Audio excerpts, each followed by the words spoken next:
बिस्मिल्लाहिर्रहमानिर्रहीम। अस्सलाम वालेकुम प्यारे दोस्तों, मैं हूं आपकी अपनी कैसरा खान और आज आपके साथ एक ऐसी रेसिपी शेयर करने जा रही हूं जो मेरे दिल के बहुत करीब है। वो है कीमा भरे करेले। ये सिर्फ खाने का नाम नहीं है, ये एक एहसास है, एक खुशबू है जो बरसों से दिल में बसी है। बहुत से लोग कहते हैं कि करेले कड़वे होते हैं, लेकिन मुझे बताइए क्या माँ के हाथ की बनाई हुई कोई चीज़ कभी कड़वी हो सकती है? तो चलिए आज सिर्फ एक रेसिपी नहीं बनाते, आज बनाते हैं एक मुकम्मल दास्तान, चूल्हे से दिल तक का सफ़र। मैं जब बाजार से वापस आई तो मेरे हाथ में थे कुछ ताज़ा सब्ज़ करेले। देखते ही दिल खुश हो गया, क्योंकि ये जब सब्जियां खुद चुन कर लाई जाएं तो पकाने का मज़ा दुगना हो जाता है।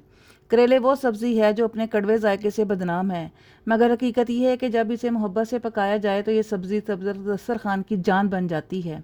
और ख़ास तौर पर जब कीमे के साथ बनाई जाए तो एक निवाला सैकड़ों जज्बे जगा देता है। सबसे पहले करेले छील लिए, एक एक को प्यार से ध्यान से। छीलते वक्त मैं यही सोच रही थी, ज़िंदगी भी तो ऐसी ही होती है, बाहर से थोड़ी कड़वी थोड़ी सख्त, मगर अंदर अगर प्यार भरा हो तो सब कुछ मीठा लगने लगता है।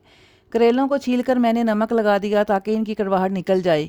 तकरीबन 1 घंटा के लिए छोड़ दिया और इस दौरान तैयारी की अगले मरहले की। फिर फ्रिज से चिकन का कीमा निकाला, आप बीफ का भी ले सकते हैं और मटन का भी। कढ़ाई गर्म की, थोड़ा सा तेल डाला और फिर बारीक कटी हुई प्याज शामिल की। प्याज जब हल्की सुनहरी हुई तो मैंने इसमें अदरक लहसुन का पेस्ट डाल दिया और जैसे ही वो खुशबू उठी लगा जैसे किचन नहीं नानी का घर बन गया हो। अब कीमा शामिल किया और अच्छी तरह भूना। फिर मसाले शामिल किए, नमक, लाल मिर्च, हल्दी, धनिया, ज़ीरा और ज़रा सा गरम मसाला। हर चम्मच के साथ साथ खुशबू बढ़ती गई और दिल के कोने कोने में खुशी बढ़ने लगी। कीमे को मैंने आहिस्ता आहिस्ता भूना। यही वो वक्त होता है जब दिल खुद से बातें करता है। अक्सर हम दिन भर की थकन, तनाव और शोर से भागकर किचन में सुकून ढूंढते हैं। ये चम्मच घुमाना, ये भाप, ये खुशबू, सब कुछ जैसे तो थेरेपी बन जाता है। जब तेल ऊपर आ जाए तो समझ जाए कि कीमा तैयार है। अब थोड़ा सा हरा धनिया अगर दिल करे तो डाल दें और हरी मिर्च भी डाल दें। कीमे को ठंडा होने के लिए रख दें और ख़ुद 1 कप चाय लेकर बैठ गई हूँ मैं।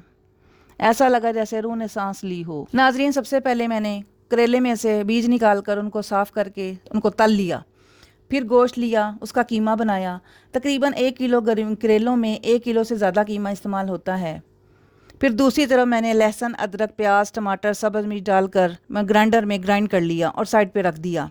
फिर कीमे में नमक, मिर्च, हल्दी, धनिया डालकर अच्छी तरह भून लिया। दही भी थोड़ी सी डाल दी। जब कीमा अच्छी तरह भून कर तैयार हो गया तो मैंने चूल्हा बंद कर दिया। दूसरी तरफ चूल्हे पर करेले फ्राई कर रही हूँ। जब करेले फ्राई हो जाएं तो इनको निकाल कर एक तरफ रख दूंगी। फिर भुने हुए कीमे में पुदीना, सब्ज़ मिर्च, अनारदाना, प्याज और गरम मसाला डाल दिया। जब ये चीज़ें कीमे में मिक्स हो गईं तो अब बारी आती है करेले भरने की। फिर मैंने हल्के हाथ से करेलों में कीमा भरती गई और जब तमाम करेलों में कीमा भर गया तो उनको थोड़ा सा पानी डालकर दम पर रख दिया। चाहे तो आप कुकर लगा दें या यूं ही गला लें। जब करेले गल जाएं तो गरम गरम सर्व करें। मैं अक्सर कुकर में करेले और कीमा डालकर गलाती हूं, जिससे खाना जल्दी बन जाता है और गर्मी से भी इंसान बच जाता है। तो आज मैं आप लोगों से एक अहम मौजू पर बात करना चाहती हूँ। वो ये है अपनी ज़ात के बारे में सोचना। खुद को पहचानिए, अपनी ज़ात की कदर कीजिए। आपकी शनाख्त सिर्फ घर, बच्चों या शौहर से नहीं है। हर रोज़ चंद लम्हे सिर्फ अपने लिए निकालें। अपने दिल की सुने, अपने अंदर झांकें, खुद से बात करें। सीखना कभी बंद ना करें। चाहे आप कितनी ही मसरूफ़ हों, हर माह कुछ नया सीखने की नीयत रखें। चाहे वो कुकिंग हो, ऑनलाइन स्किल्स हों, कुरान शरीफ फहमी हो या कोई लैंग्वेज हो। इल्म और सीखना ज़िंदगी में मुसलसल तरक्की का राज है। दूसरों की ज़िंदगी बेहतर बनाएं। अपने इर्द गिर्द किसी की मदद कीजिए, चाहे वो नौकरानी हो, पड़ोसन हो या कोई और।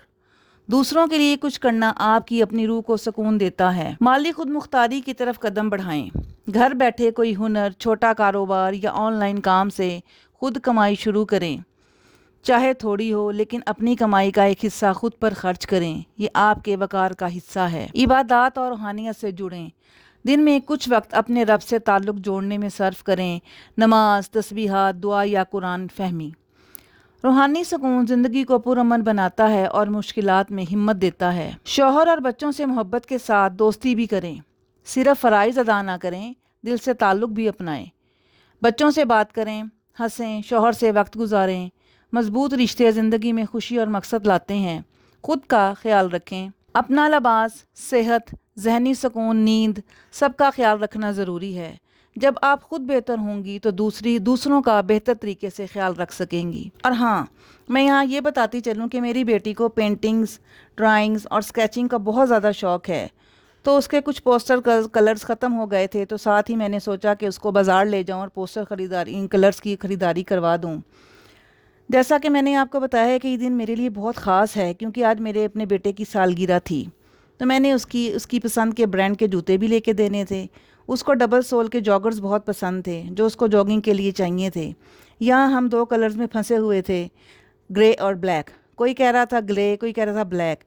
पहले हमारा दिल ब्लैक का था, मगर डस्ट का ख्याल आते ही मैंने ग्रे वाले जॉगर्स फाइनलाइज कर दिए। खुदा उसे पहनना नसीब करे। तो दोस्तों, ये था मेरा आज का व्लॉग, एक मुकम्मल सफ़र कीमा भरे करेले के साथ। मैंने सिर्फ खाना नहीं बनाया, मैंने यादें ताज़ा की हैं, अपने दिल की बातें की हैं आपसे, और आप सबसे जुड़ने की एक और कोशिश की है। अगर आपको ये व्लॉग पसंद आया हो तो बराह करम कमेंट्स में अपनी राय ज़रूर दें। मुझे बहुत खुशी होती है जब आपके जज्बात मुझ तक पहुँचते हैं। अगर आप नए हैं तो चैनल को सब्सक्राइब करें, लाइक करें और शेयर करें, और बेल आइकन दबाएं ताकि अगली मोहब्बत भरी वीडियो आप तक फ़ौरन पहुँचे। अल्लाह आपके घरों को खुशियों से भरे, दस्तरखान को नेमतों से और दिलों को सुकून से भर दे। फिर मिलेंगे अगले व्लॉग में, जब तक के लिए अल्लाह हाफिज़।